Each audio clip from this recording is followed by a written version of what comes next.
Hello everyone. आप सभी का गवर्नमेंट कॉलेज रायपुर के यूट्यूब चैनल में हार्दिक स्वागत है। आप सभी को सभी विद्यार्थियों को सेकेंड ईयर में आने के लिए बहुत बहुत बधाई। आज से हम हमारे सेकेंड ईयर का जो सिलेबस है उसका अध्ययन करना शुरू करेंगे। सबसे पहले हम ये देखेंगे कि हमारे सेकेंड ईयर का जो सिलेबस है उस सिलेबस में अपने सिलेबस क्या क्या है, किन किन चीज़ों का हमें अध्ययन करना है। आप जैसा कि आपको पता है कि हमारे बीए जो सेकेंड ईयर है उसमें 2 पेपर होते हैं। जैसे फर्स्ट ईयर की तरह फर्स्ट ईयर में भी हमारे हिस्ट्री के इतिहास के 2 पेपर थे, तो सेकेंड ईयर में भी ऐसे ही 2 पेपर होंगे। तो हम देखते हैं कि हमारा जो सिलेबस है वो इस बार हमें क्या क्या पढ़ना है। तो ये हमारा सिलेबस आ गया है। इसमें 2 पेपर होंगे। पहला पेपर होगा मध्य भारत का इतिहास 1200 ईस्वी से लेकर 1760 ईस्वी तक। तो हमें इस जो ये काल, भारतीय इतिहास का जो ये काल है, इसे हम मध्यकाल कहते हैं। क्या कहते हैं? मध्यकाल। तो हमारे सिलेबस में मध्यकाल है एक पेपर।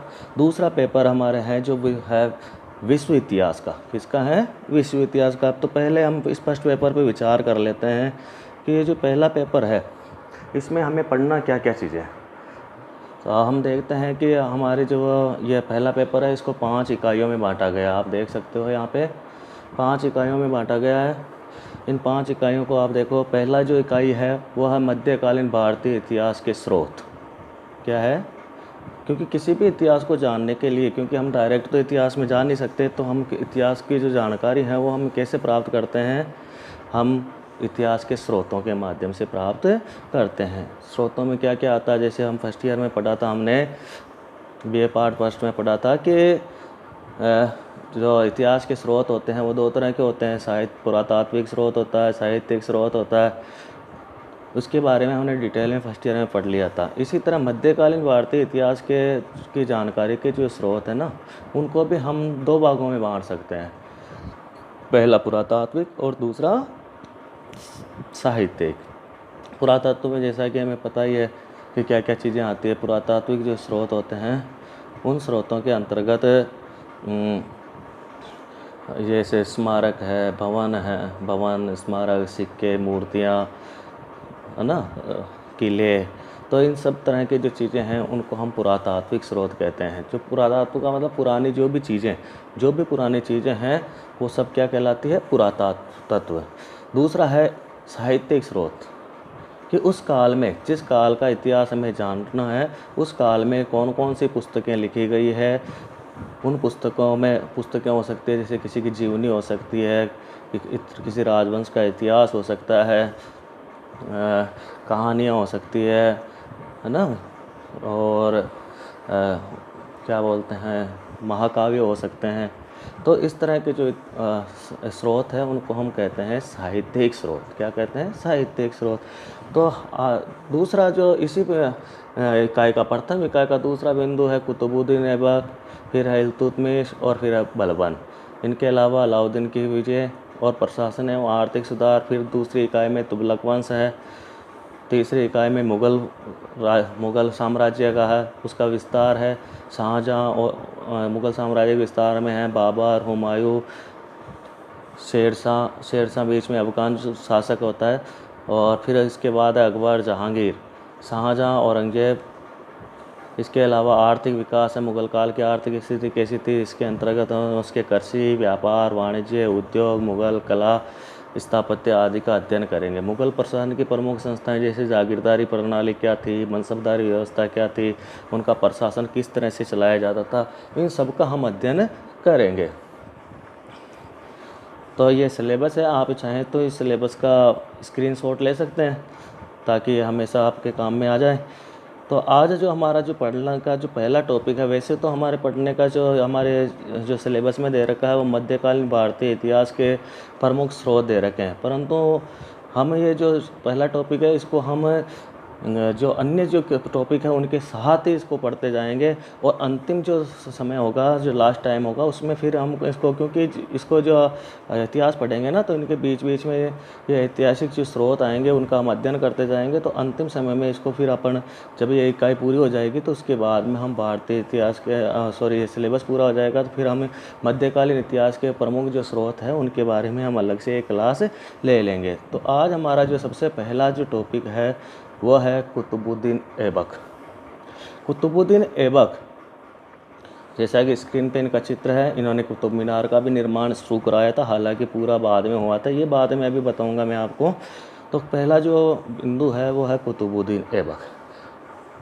कुतुबुद्दीन ऐबक जो शासक बना, तो उससे पहले इसकी भूमिका जान लेते हैं। आपको पता है फर्स्ट ईयर में अपन ने पढ़ा था कि भारत में तुर्कों का आक्रमण हुआ था। तुर्कों का आक्रमण हुआ था और तुर्कों में पहले महमूद गजनवी आए थे।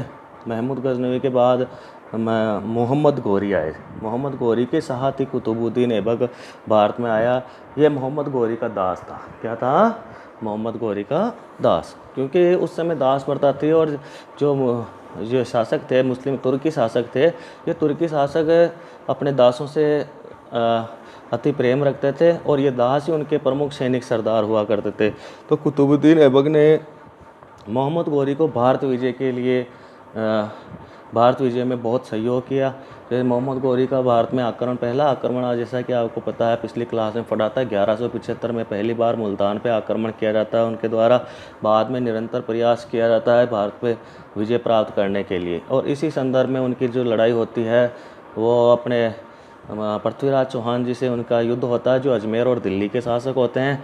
हालांकि उनके बीच में दो युद्ध होते हैं। पहला 1191 में तराइन का प्रथम युद्ध, जिसमें मोहम्मद गोरी पराजित हो जाता है, और दूसरा जो युद्ध है वो हुआ 1192 में तराइन का द्वितीय युद्ध। इस युद्ध में पृथ्वीराज चौहान पराजित हो जाते हैं और मोहम्मद गोरी अजमेर और दिल्ली को जीतने में सफल हो जाता है। बाद में मोहम्मद गोरी चंदावर के युद्ध में कन्नौज पे अधिकार कर लेता है 1194 में। अन्य जो राज्य हैं, राजपूत राज्य हैं, उन पे अधिकार कर लेता है। और हम देखते हैं कि जो तुर्कों का जो शासन है वो भारत में काफ़ी क्षेत्र में फैल जाता है, लगभग बंगाल तक। मोहम्मद गोरी के जो दास थे कुतुबुद्दीन ऐबक, इनके भी एक दास थे जिनका नाम है बख्तियार खिलजी, जिन्होंने बंगाल पे अधिकार कर लिया था। तो आज हम इसके कुतुबुद्दीन ऐबक और भारत में जो दिल्ली मुस्लिम राज्य की जो स्थापना हुई वो किस तरह से हुई। हम जैसे मोहम्मद गोरी ने भारत विजय की, भारत विजय करके जब वो वापस जा रहा था, खोखरों पे विजय प्राप्त करके जब वापस जा रहा था पंजाब में, तो जाते समय क्या हुआ, किसी खोखर ने 1206 में मोहम्मद गोरी की हत्या कर दी। अब अचानक से मोहम्मद गोरी की हत्या हो गई। अब हो गया, क्या हो गया कि उत्तराधिकार कौन बने इस राज्य का। अब उत्तराधिकारी कौन बने, ये समस्या सबसे बड़ी हो गई। और अचानक मृत्यु हो गई तो मोहम्मद गोरी निश्चित भी नहीं कर पाए कि मेरे मृत्यु के बाद में जो मेरे साम्राज्य हैं उसका उत्तराधिकारी बनेगा कौन, क्योंकि मोहम्मद गोरी के, हमें जहाँ तक पता है, मोहम्मद गोरी के कोई संतान नहीं थी। मोहम्मद गोरी अक्सर कहता था, मिनाज सिराज ने लिखा है कि मोहम्मद गोरी अक्सर कहता था कि और लोगों के तो एक एक संतान है, पर मेरे तो हज़ारों संतान है, क्योंकि उनके हज़ारों दास थे और वो दास सभी उसकी सेवा में लगे रहते थे। इसलिए वो अक्सर कहा करता था कि मेरे किसी संतान नहीं होने, नहीं मेरे खुद के संतान नहीं, परंतु मेरे हज़ारों संतानें हैं, और वो संतानें कौन थी? उनकी दास। अब मोहम्मद गोरी की जब मृत्यु होती है तो 3-4 दास प्रमुख होते हैं, जो प्रमुख सेनापति भी होते हैं इनके। पहला तो कुतुबुद्दीन ऐबक हो ही गया, दूसरा है यलदोज, तीसरा है नासिरुद्दीन मोहम्मद कुबाचा, चौथा है अली मर्दान, और एक है महमूद। कौन है? महमूद। तो ये प्रमुख सरदार हो गए। मोहम्मद गोरी की मृत्यु के समय जो प्रमुख सरदार थे वो कौन कौन थे?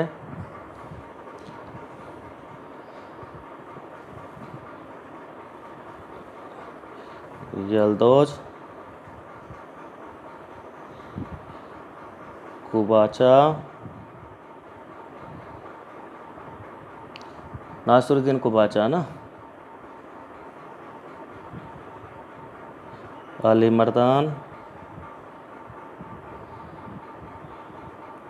और कुतुबुद्दीन तो था ही, इसके लिए अलावा है महमूद। तो ये 4 हो गए, यल्दौज, कुबाचा, अली मर्दान और महमूद। आपको ये थोड़ा लग रहा होगा स्क्रीन पे थोड़ा लिखने में ऐसे ही होता है, थोड़ा लेखनी थोड़ी अच्छी नहीं होती। तो ये 4 सरदार थे। इन चारों जो सरदार थे, अब इनमें से चारों ही बहुत महत्वाकांक्षी, पांचों ही बहुत महत्वाकांक्षी थे। पहला हो गया यल्दौज, कुबाचा, कुतुबुद्दीन ऐबक, अली मर्दान और महमूद। अब ये पांचों ही चाहते थे कि इनके साम्राज्य, जो मोहम्मद गौरी ने जो साम्राज्य स्थापित किया, जो विजय प्राप्त की, तो उनका उत्तराधिकारी कौन बने। सब के सब ये सोचते थे कि मैं इनका उत्तराधिकारी बनूं, मैं इसका उत्तराधिकारी बनूं। परंतु अंत में जो सफल होता है वो कौन होता है? कुतुबुद्दीन ऐबक। हालांकि अपनी मृत्यु से पहले ही जो भारतीय क्षेत्र थे, जिन भारतीय क्षेत्रों को मोहम्मद गौरी ने विजय प्राप्त की थी, उन भारतीय प्रदेशों को मोहम्मद गौरी ने क्या किया कि उन्होंने कहा कि आप इसके उत्तराधिकारी रहेंगे। किसको? कुतुबुद्दीन ऐबक को। और उसको मलिक की उपाधि प्रदान कर दी। किसकी उपाधि प्रदान करी? मलिक।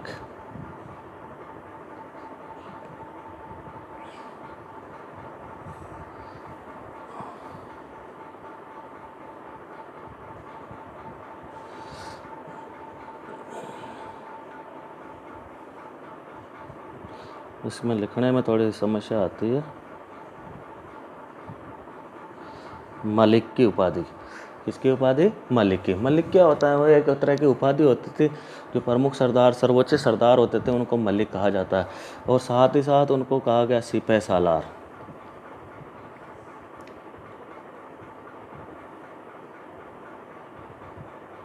सिपह सालार। और साथ ही वली अहद।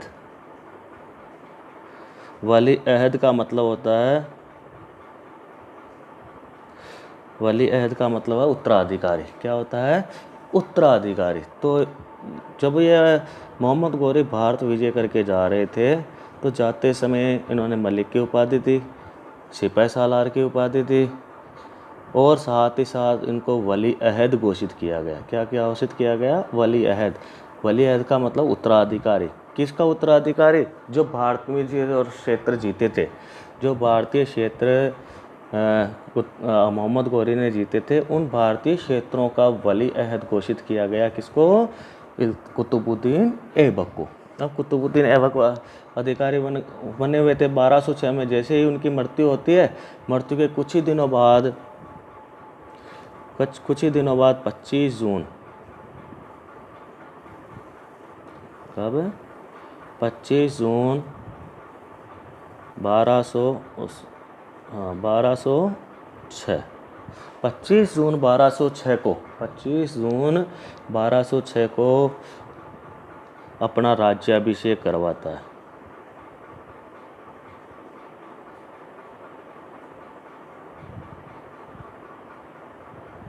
राज्याभिषेक कह लो या राजगद्दी पे बैठता है।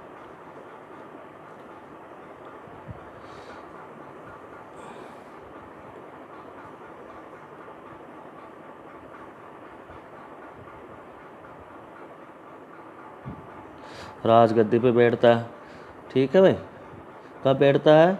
25 जून 1206 को। और इसी दिन भारत में एक नवीन राज्य की स्थापना होती है।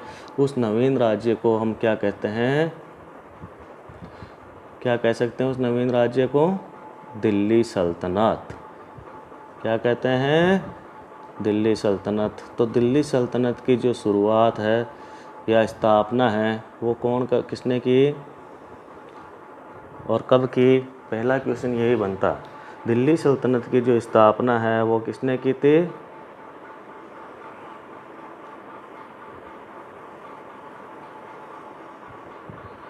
दिल्ली सल्तनत ने, एक नवीन राज्य की भारत में स्थापना होती है, दिल्ली सल्तनत। और ये दिल्ली सल्तनत की स्थापना 1206 में कब हुई है?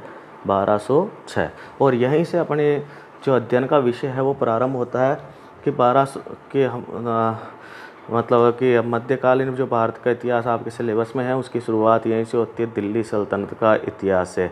तो दिल्ली सल्तनत की स्थापना 1206 में किसके द्वारा की गई थी? कुतुबुद्दीन ऐबक के द्वारा। और यही हमारे अध्ययन का पहला टॉपिक है, कुतुबुद्दीन ऐबक।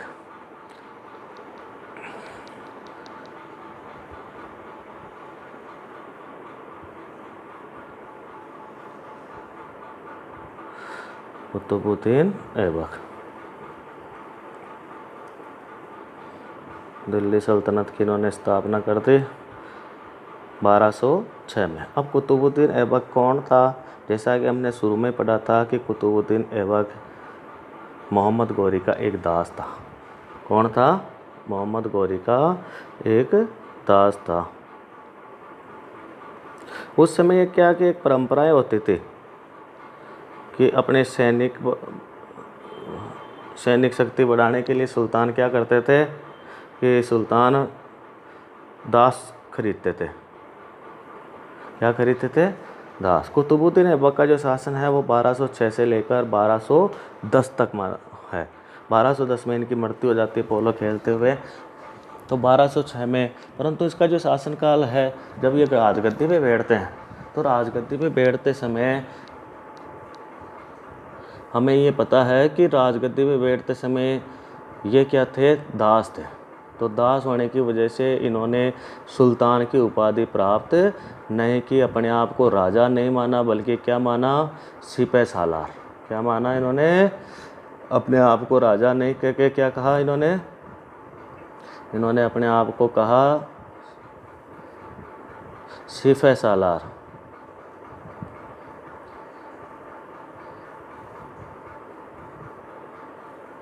सिपह सालार। सिपह सालार का मतलब है कि किसी शासक का प्रतिनिधि या प्रांतपति, किसी शासक का प्रतिनिधि या प्रांतपति। तो सिपह सालार और मलिक की उपाधि धारण करके 1206 में दिल्ली सल्तनत की स्थापना होती है। दिल्ली सल्तनत में मैं आपको बता देना चाहता हूँ कि दिल्ली सल्तनत जो राज्य की स्थापना उसमें 5 वंशों ने शासन किया। कितने वंशों ने? 5 वंशों ने। पहला गुलाम वंश, ठीक है। दूसरा हम देखते हैं खिलजी वंश। तीसरा है तुगलक वंश।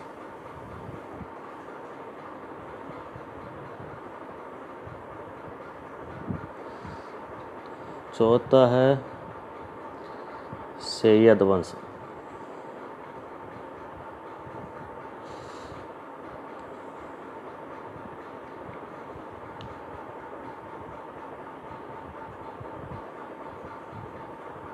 सैयद वंश। और पांचवा है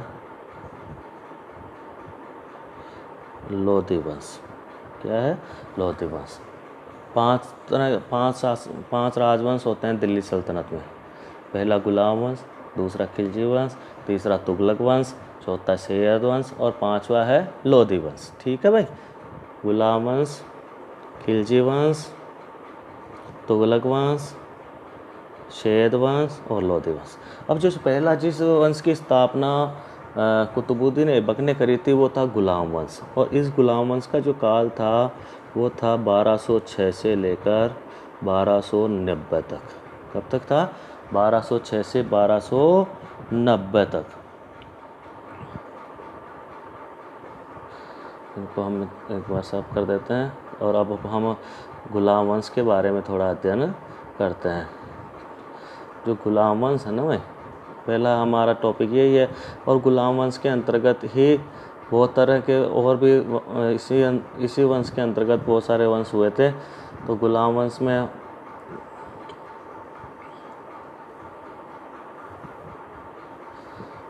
पहला वंश हो गया गुलाम वंश। ठीक है।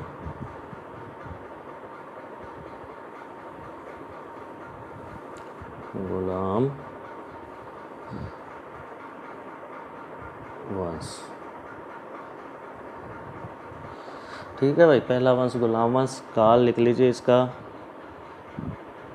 1206 से लेकर 1290। अब इस गुलाम वंश, इस वंश को गुलाम वंश क्यों कहते हैं? इस वंश के और भी बहुत सारे नाम है भाई। इसको गुलाम वंश भी कहते हैं। गुलाम वंश के अलावा इसको आदि तुर्क वंश भी कहते हैं। आदि तुर्क,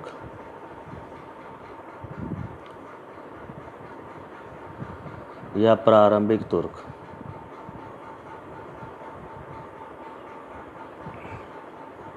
प्रारंभिक तुर्क भी कहते हैं। ठीक है।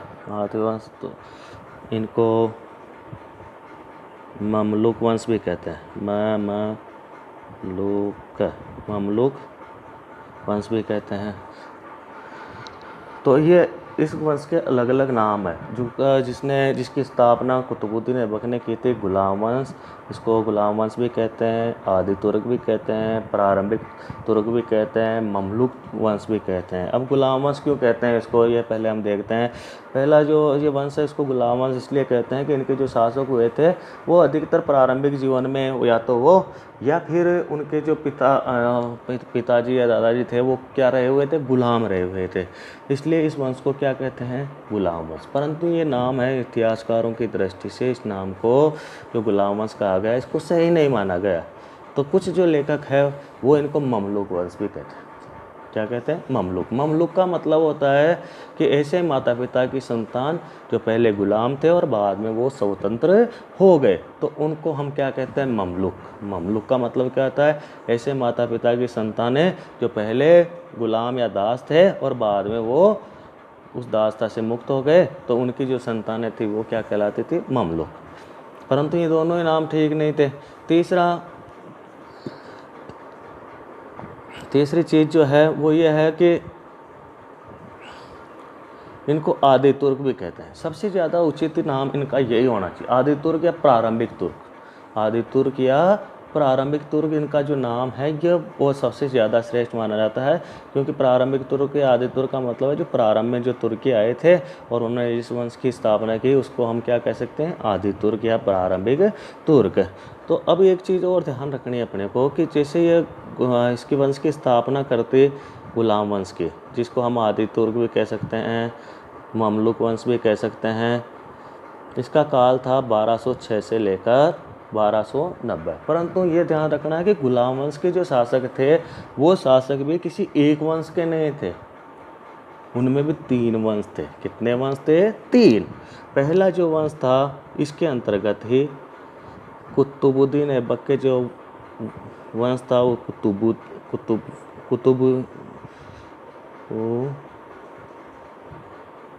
कुतुबवंशी कहलाते हैं। दूसरा इल्तुतमिश का जो वंश था उनको हम इलबारी कहते हैं, इलबारी या सम्मी। और तीसरा है बलबन का जो वंश है उसको हम बलबनी कहते हैं, बलबनी। 3 राजवंशों ने गुलाम वंश के अंतर्गत 1206 से लेकर 1290 तक 3 वंश के शासकों ने शासन किया। पहला कुतुबवंशी, दूसरा इलबारी और तीसरा है बलबनी। जो कुतुबवंशी शासक थे, जैसा कि हमें पता है कुतुबुद्दीन ने स्थापना की, और कुतुबुद्दीन अकेला शासक था और एक शासक और हुआ था आराम शाह। तो आराम शाह को कुछ इतिहासकार मानते हैं कुतुबुद्दीन का पुत्र था और कुछ मानते हैं कि वो कुतुबुद्दीन का पुत्र नहीं था, वो उसका दास था।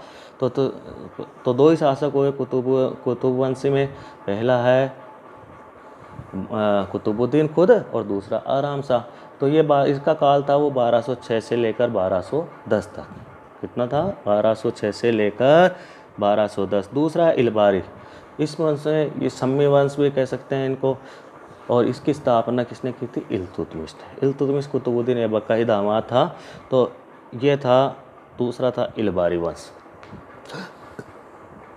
तो इसमें क्या, कुतुबुद्दीन इल्तुतमिश और उनकी जो पुत्री थी रजिया प्रमुख थे, ये शासक थे। इनके पुत्र थे, उन्होंने भी थोड़े समय के लिए शासन किया।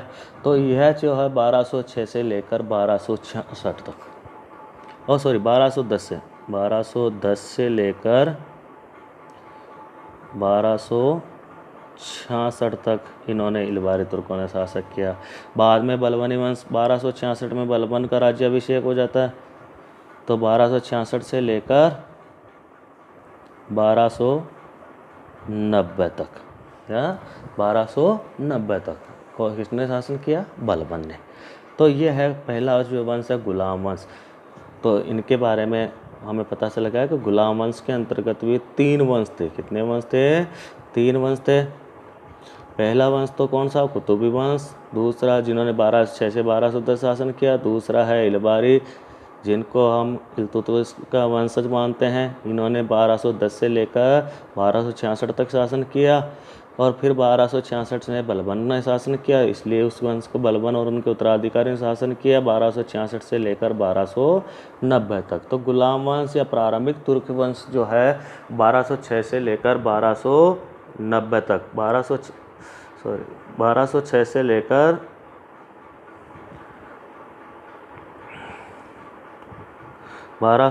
लेकर 1290 तक किस वंश ने शासन किया था? गुलाम वंश ने। और ये गुलाम वंश ने शासन किया। इसके अंतर्गत भी 3 वंश हमने देख लिए। तो पहला हम अब जो है वो देखते हैं कि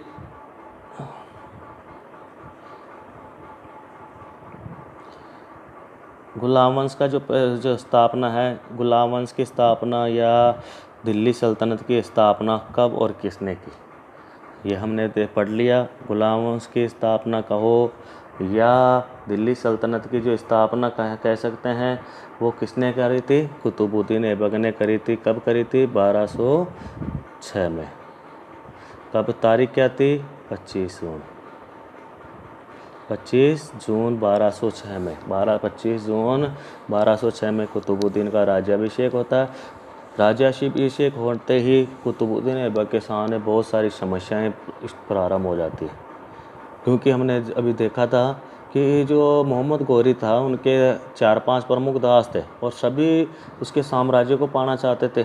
तो सभी एक दूसरे से दुश्मनी रखते थे कि भाई गौरी का जो साम्राज्य है उसका उत्तराधिकारी कौन बने, गौरी का जो साम्राज्य है उसका उत्तराधिकारी कौन बने। इस बात को लेकर पांचों में एक तरह से प्रतिस्पर्धा थी, कंपटीशन था कि कौन इसका साम्राज्य बने। परंतु जैसा कि हमें पता है कि भारतीय साम्राज्य का प्रमुख कुतुबुद्दीन ऐबक को बना के गया था कौन? मोहम्मद गौरी।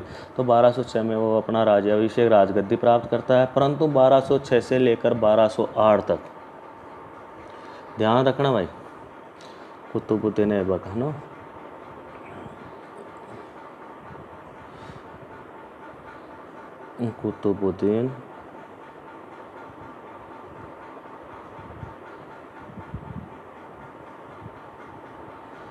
कुतुबुद्दीन ऐबक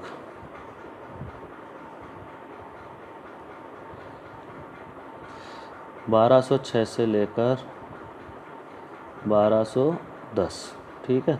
अब इस जो शासनकाल है 4 साल का, 4 साल का जो शासनकाल है उसको भी हम 2 भागों में बांट सकते हैं। पहला 1206 से लेकर 1208 तक,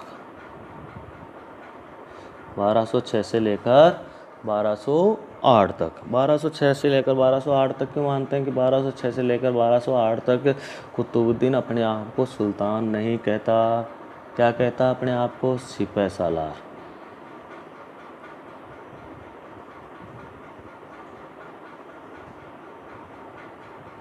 सिपह सालार क्या कहता है? सिपह सालार कहता है। सिपह सालार का मतलब क्या हो गया? प्रांतपति। क्या हो गया? प्रांतपति। वो क्या नहीं धारण करता? राजा की उपाधि धारण नहीं करता, वो राजपद प्राप्त नहीं करता। इस काल में 1206 से लेकर 1208 तक, 1206 से लेकर 1208 तक और केवल क्या रहता है? अपने आप को सिपह सालार कहता है। उसके पीछे भी कारण है।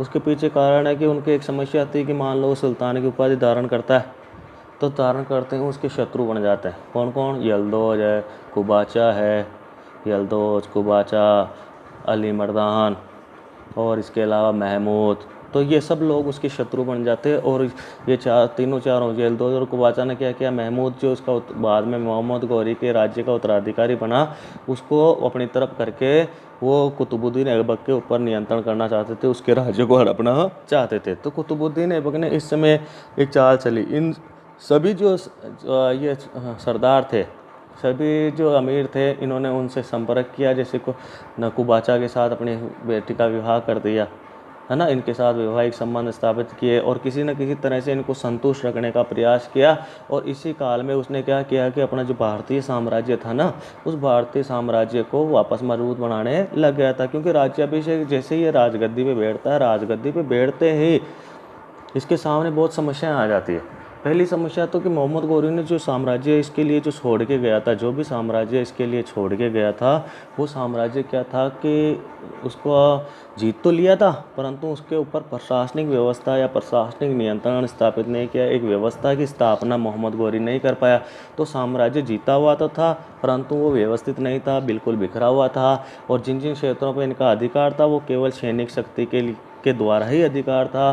किसी तरह की कोई व्यवस्था अभी स्थापित नहीं हो पाई। तो कुतुबुद्दीन ऐबक चाहता था कि किसी भी तरह से मैं जब तक यलदौज और कुबाचा और महमूद अली मर्दान, इन जब सबको अभी संतुष्ट रखूं, इनसे अभी कोई झगड़ा मोल नहीं लूँ, ताकि इस समय में मैं अपने साम्राज्य को व्यवस्थित कर सकूं। दूसरी चीज़, जिन राजपूत क्षेत्रों को है मोहम्मद गौरी ने पराजित किया, अब वहाँ पे वापस से तुर्कों के खिलाफ विद्रोह होने शुरू हो गए। जैसे मोहम्मद गौरी की मृत्यु होती है, मोहम्मद गौरी की मृत्यु के बाद में ही जिन जिन राज्यों को उन्होंने जीता था, उन राजाओं ने क्या किया, वापस से मोहम्मद गौरी का जो साम्राज्य है उनके ऊपर उन्होंने अपना नियंत्रण स्थापित करना प्रारंभ कर दिया। तो अब कुतुबुद्दीन ऐबक के सामने एक समस्या हो गई कि भाई इस साम्राज्य को हमें वापस जीतना है। तो जितना भी जो साम्राज्य पहले जीता हुआ था, उस साम्राज्य को जीतना पहले ज़रूरी था। इसलिए कुतुबुद्दीन ने मोहम्मद गौरी द्वारा जीते हुए समस्त साम्राज्य को फिर से उसको जीतना पड़ा। जहाँ जहाँ विद्रोह हुए, उन विद्रोहों को दबाना पड़ा। तो ये एक बहुत बड़ी समस्या थी। इसलिए कुतुबुद्दीन ऐबक ने क्या किया, 1206 से लेकर 1208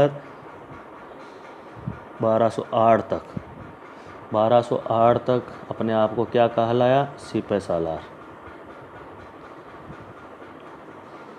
दूसरी एक चीज़ थी कि ये जो कुतुबुद्दीन था ना, ये गुलाम था।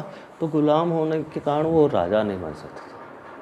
और इसके लिए उसने क्या किया, अपनी गुलामी से मुक्ति प्राप्त करने के लिए क्या कहा, मैंने बताया था ना, मोहम्मद गौरी का एक उत्तराधिकारी हुआ महमूद।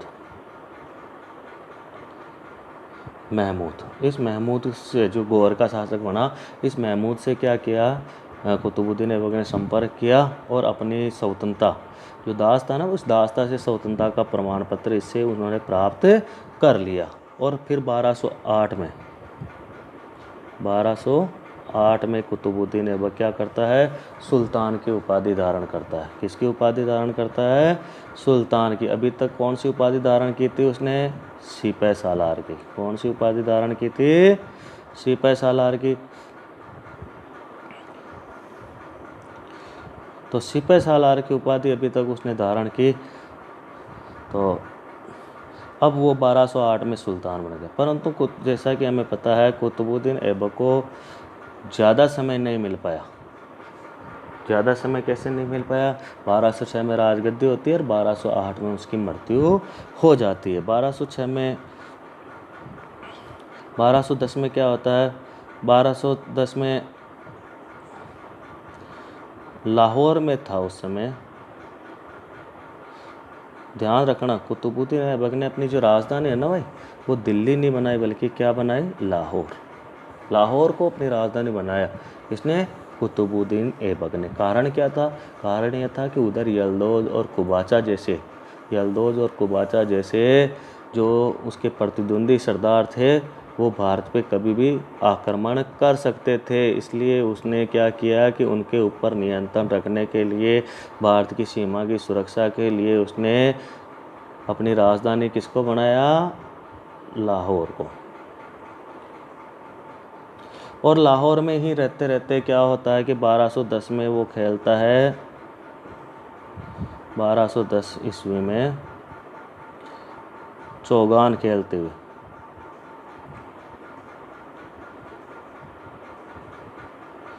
चौगान क्या है? चौगान, जिसको हम आजकल पोलो कहते हैं। क्या कहते हैं? पोलो होता है ना भाई, घोड़ों पे बैठ के खेला जाता है। तो ये चौगान, उस समय इसको चौगान कहते थे। ये गेम खेलते खेलते क्या होता है कि 1210 में कुतुबुद्दीन ऐबक घोड़े से गिर जाता है और उनकी मृत्यु हो जाती है।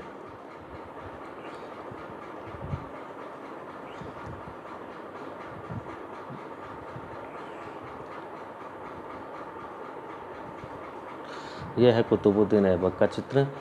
कुतुबुद्दीन ऐबक की 1210 में मृत्यु हो जाती है। अब हम ये पढ़ेंगे कि कुतुबुद्दीन ऐबक के जो विजय हैं, वो विजय उन्होंने कहाँ कौन सी की थी? उनकी विजय सैनिक अभियान, सैनिक अभियान के जो देख सकते हैं कुतुबुद्दीन ऐबक की जो उपलब्धियां हैं, उनकी जो सैनिक अभियान है, वो उसने क्या क्या किया था? गौरी के सहायक के रूप में या उसके सरदार के रूप में या उसके सेनापति के रूप में उनकी बहुत महत्वपूर्ण भूमिका इन्होंने निभाई। ऐबक ने सैन्य अभियान किया, वो एक वीर बहादुर सैनिक था। तो उसने गौरी के साथ साथ पूरे राजपूताना पे अधिकार किया, काफ़ी सारे राजपूत क्षेत्रों को अधिकार किया।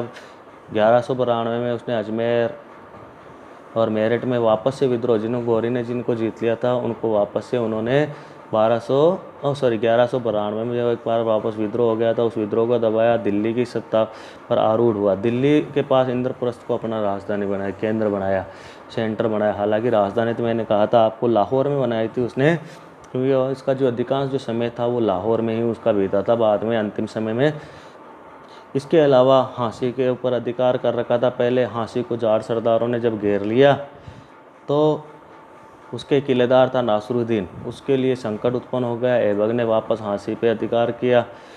इसी के साथ उसने फिर से वापस अजमेर को उसने जीता, जैसा कि आप यहाँ देख सकते हो। फिर से वापस अजमेर को जीतना पड़ा 94 में, क्योंकि बार बार विद्रोह होता था, आसानी से पराजय नहीं। कन्नौज के राजा था जयचंद, जिसको आपको पता है चंदावर के युद्ध में मोहम्मद गौरी ने पराजित किया था। जैसे पृथ्वीराज चौहान को पराजित किया, उसी तरह जयचंद को भी किसने पराजित किया था? मोहम्मद गौरी ने। परंतु फिर भी समय समय पर इस क्षेत्र में वापस विद्रोह होते रहते थे, तो उनके ऊपर भी कुतुबुद्दीन ऐबक ने वापस नियंत्रण स्थापित किया। इसके अलावा उसने कोयल, जिसे आजकल अलीगढ़ कहते हैं, उसको जीता। अजमेर के आसपास मैद जाति के कुछ लोग रहते थे, उन्होंने तीसरी बार फिर विद्रोह किया। देखो, पहली बार 1192 में जीता, 1192 में पहला विद्रोह हुआ, देखो, ठीक है। फिर दूसरा विद्रोह हो गया, फिर ये तीसरा विद्रोह 94 में और ये 96 में। तो अजमेर में अजमेर को जीतने में भी तीन बार जीतना पड़ा अजमेर को। फिर उसने क्या किया? गुजरात विजय की। गुजरात के जो राजा थे भीमदेव, कौन थे? भीमदेव, उनके ऊपर उन्होंने आक्रमण किया, उन पर विजय प्राप्त की। इसके अलावा उन्होंने मेदों के ऊपर आक्रमण किया। गुजरात जो विजय थी, गुजरात विजय करते समय गुजरात की जो शासक थे ना भाई, वो थे भीमदेव। कौन थे? भीमदेव। और उनकी राजधानी थी अनिलवाड़ा। कौन थी? अनिलवाड़ा, जिसे जीत के बहुत सारा धन लौट के लाया गया। कन्नौज, चंदावर, बदायूं पे अपना कब्जा कर लिया। इसके बाद उसने सिरोही और मालवा के कुछ क्षेत्रों पे भी अधिकार किया। सिरोही वही अपना राजस्थान वाला सिरोही, मालवा मतलब मध्य प्रदेश। जो मालवा के जो प्रमुख शासक थे ना, मालवा के अलावा बनारस पे आक्रमण किया, बनारस को उसने जीत लिया। बनारस के अलावा चंदेल वंश के राजा थे परमार्दी देव, आपने नाम सुना होगा। आला और उदल इसके सेनापति थे और इनकी लड़ाई पृथ्वीराज चौहान के साथ भी हुई थी। तो परमार्दी देव को भी पराजित किया। कालिंजर और महोबा पे अधिकार कर लिया। महोबा के जो शासक थे राहिल देव वर्मन थे, उन्होंने यहाँ पे एक मंदिर बना रखा था, सूर्य मंदिर, इसको नष्ट कर दिया गया। ठीक है भाई, कहाँ पे? महोबा में। इसके अलावा खजुराहो पे अधिकार कर लिया। खजुराहो आपको पता ही है भाई, इन शासकों चंदेल राजाओं द्वारा बनाए गए बहुत सारे अच्छे विशाल मंदिर हैं यहाँ पे, तो इसको उन्होंने जीत लिया। अपनी विजय के दौरान इसका एक दास था बख्तियार खिलजी, ये बहुत इम्पोर्टेंट है भाई, ये ध्यान रखना। कैसा? ये है ना बख्तियार खिलजी, इसको आपको थोड़ा सा ध्यान रखना है। ये क्या था? ये कुतुबुद्दीन ऐबक का दास था। कुतुबुद्दीन ऐबक का दास था और इसने पहली बार बंगाल और बिहार को जीता था। यह बहुत ही इम्पोर्टेंट है भाई, यह बहुत ही महत्वपूर्ण जानकारी है। तो इन्होंने बंगाल और बिहार को इन्होंने जीत लिया था। तो हम कह सकते हैं कि जो कुतुबुद्दीन ऐबक है उन्होंने भारत के जिन क्षेत्रों को एक तरह से इल्तुतमिश ने जीता था, उन्हीं क्षेत्रों को उन्होंने वापस से जीता। कुतुबुद्दीन ऐबक के बारे में कुछ और जानकारी है। कुतुबुद्दीन ऐबक की पहली जो महत्वपूर्ण बात है, देखिए एक तो जो क्वेश्चन बनता है ना कुतुबुद्दीन ऐबक के बारे में, पहला क्वेश्चन तो यही बनता कि वही उस दास वंश की स्थापना या दिल्ली सल्तनत की स्थापना किसने की और कब की? 1206, 25 जून 1206 को कुतुबुद्दीन ऐबक ने। किसने की थी? कुतुबुद्दीन ऐबक ने। दास वंश की स्थापना भी इसने करी और दास वंश या जिसको गुलाम वंश भी कह सकते हैं, और दिल्ली सल्तनत की स्थापना भी इन्होंने की। यह महत्वपूर्ण योगदान है।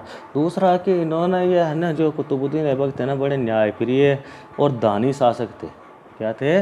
न्यायप्रिय और दानी शासक। ये लाखों का दान करते थे, इसलिए कुतुबुद्दीन ऐबक को क्या कहते थे? लाख बख्श।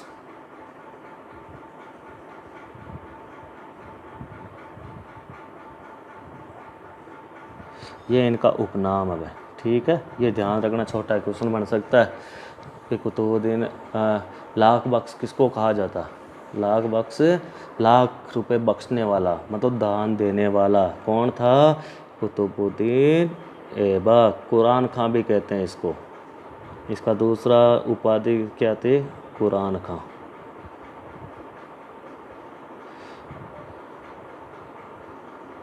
कुरान खां क्यों? कुरान खां क्यों कहते हैं? कुरान खां इसलिए कहते हैं कि कुरान का बहुत ही सुंदर तरीके से उसको पढ़ते थे, उनका वाचन करते थे, इसलिए इसको क्या कहते हैं? कुरान खां। क्या कहते हैं? कुरान खां भी कहते हैं।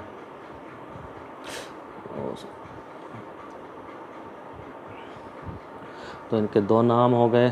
क्या क्या नाम हो गए? ये महत्वपूर्ण क्वेश्चन बन रहे हैं यहाँ पे। 2-3 महत्वपूर्ण क्वेश्चन बनेंगे। यह बात ध्यान रखना, आपकी कुतुबुद्दीन ऐबक है ना भाई, उनका बड़ा क्वेश्चन नहीं बनेगा जहाँ तक संभव है। उनका जो क्वेश्चन बनेगा वो छोटे क्वेश्चन ही बनेंगे। और छोटे क्वेश्चन मैंने बता दिया, पहला क्वेश्चन तो यही है। क्या है? कि कुतुबुद्दीन ऐबक है, उसने दिल्ली सल्तनत की स्थापना की थी 1206 में। दूसरा क्वेश्चन उसके उपनाम है। एक दो क्वेश्चन और महत्वपूर्ण है, एक दो उसके महत्वपूर्ण योगदान है, वो हम देख लेते हैं। पहला जो योगदान है, उसने दिल्ली में एक मस्जिद का निर्माण कराया था, कुव्वत उल इस्लाम मस्जिद। कुव्वत उल इस्लाम, कुव्वत उल इस्लाम, ये थोड़ा सही नहीं दिख रहा होगा। कुव्वत उल इस्लाम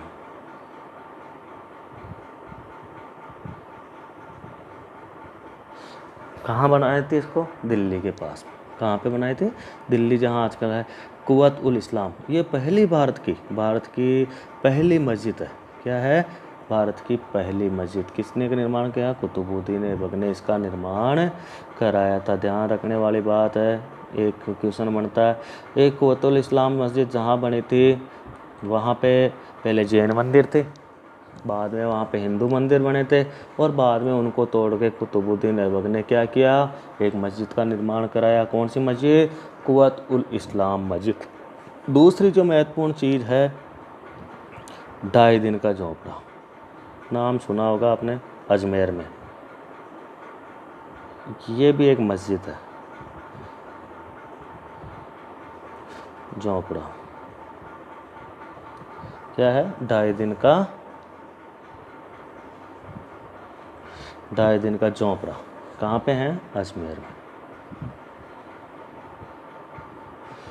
हाँ, 2.5 दिन का झोंपड़ा। यहाँ जो 2.5 दिन का झोंपड़ा जहाँ बना था, वहाँ पहले विग्रहराज चतुर्थ के द्वारा एक संस्कृत पाठशाला का निर्माण कराया गया था। किसका निर्माण कराया गया था? संस्कृत पाठशाला का। और उसकी जानकारी हमें कैसे मिलती है? क्योंकि ये 2.5 दिन का झोंपड़ा जो बना हुआ है ना भाई, ये ढाई दिन का झोंपड़ा जहाँ बना हुआ है वहाँ पे क्या है कि वहाँ पे विग्रहराज चतुर्थ का एक नाटक था हरिकेली, उसकी लाइनें अभी भी उकेरी हुई है। तो इससे पता चलता है कि ढाई दिन का झोंपड़ा पहले एक संस्कृत विद्यालय था, संस्कृत पाठशाला थी। इसको तोड़ के कुतुबुद्दीन ऐबक ने इसका यहाँ पे एक मस्जिद का निर्माण कराया, उसको कहते हैं ढाई दिन का झोंपड़ा। कुछ अब ढाई दिन का झोंपड़ा जो नाम है उसको लेकर बहुत सारे विद्वानों में मतभेद है कि ढाई दिन का झोंपड़ा ही क्यों कहते हैं इसको। तो कुछ लोग कहते हैं कि इसका निर्माण ढाई दिन में हुआ था, इसलिए इसको क्या कहा गया, ढाई दिन का झोंपड़ा। कुछ कहते हैं कि यहाँ किसी सूफी संत का ढाई दिन का उर्स लगता है, इसलिए उसको ढाई दिन का झोंपड़ा कहते हैं। कुछ विद्वान मानते हैं कि कुतुबुद्दीन ऐबक ने अपनी ढाई दिन की जो कमाई है उसके द्वारा इसका निर्माण कराया, तो इसलिए इसको क्या कहते हैं, ढाई दिन का झोंपड़ा। तो इस बात में लेके काफ़ी कन्फ्यूजन है, परंतु अपने को कैसे इतना सा ध्यान रखना है कि ढाई दिन के झोंपड़े का निर्माण किसके द्वारा कराया गया था, कुतुबुद्दीन ऐबक के द्वारा। तीसरा जो चीज़ उपलब्धि है कुतुबुद्दीन ऐबक की स्थापत्य के क्षेत्र में, वो तीसरी उपलब्धि है कुतुब मीनार। कुतुब मीनार, ठीक है। कुतुब मीनार आप जानते हो, इसको अभी यूनेस्को की सूची में भी शामिल किया है। कुतुब मीनार का निर्माण इसने प्रारंभ कराया, ये ध्यान रखना भाई, इसने पूर्ण निर्माण नहीं करवा पाया था, ये केवल प्रारंभ कराया। प्रारंभ कराते ही इसकी तो कुछ ही समय में इसकी मृत्यु हो गई थी। कुतुब मीनार क्या है, एक तरह का विजय स्तंभ है। क्या है, एक तरह का विजय स्तंभ है, जिसमें ये तुर्की शासक अपने विजय को प्रमाणित करना चाह रहे थे या वे अपने विजय के उपलक्ष्य में इसको बनाया था। और उसका नाम कुतुब मीनार क्यों रखा गया है, ये कुतुबुद्दीन ऐबक के नाम पे नहीं है, ये बल्कि एक सूफी संत थे उनके नाम पे इनका नाम रखा गया है। कुतुबुद्दीन बख्तियार काकी, कौन, क्या नाम थे, कुतुबुद्दीन बख्तियार काकी एक सूफी संत थे, उनके नाम पे इस कुतुब मीनार का नाम क्या रखा, कुतुब मीनार रखा गया था। तो ये महत्वपूर्ण उपलब्धि है। 1210 में जैसे ही कुतुबुद्दीन की मृत्यु होती है, कहाँ पे होती है, ये बात ध्यान रखना है। कुतुबुद्दीन की जो मृत्यु होती है वो कहाँ होती है भाई, लाहौर में। और लाहौर में ही कुतुबुद्दीन की जो मृत्यु होती है वहाँ पे इनका मकबरा बनाया हुआ है। क्या बनाया हुआ है, इनका मकबरा बना हुआ है। कहाँ पे, लाहौर में। ये देख सकते हो, लाहौर में कुतुबुद्दीन ऐबक का मकबरा बना हुआ। मकबरा क्या होता है, जैसे समाधि होती है ना भाई, समाधि के ऊपर किसी भवन का निर्माण, जहाँ इनको दफनाया जाता है उनके ऊपर एक भवन का निर्माण करा दिया जाता था, उसको क्या कहते हैं, मकबरा। जैसे ताजमहल है, मुमताज़ का मकबरा है, शाहजहाँ का मकबरा है, तो उसी तरह कुतुबुद्दीन ऐबक का मकबरा कहाँ स्थित है, लाहौर में। तो ये भी एक महत्वपूर्ण क्वेश्चन है, कुतुबुद्दीन ऐबक के बारे में बनता है। इसी के साथ आज का हमारी ये क्लास है यहीं संपन्न होती है। कल हम इसके बाद पढ़ेंगे इल्तुतमिश। क्या पढ़ेंगे, इल्तुतमिश। ओके, ठीक है।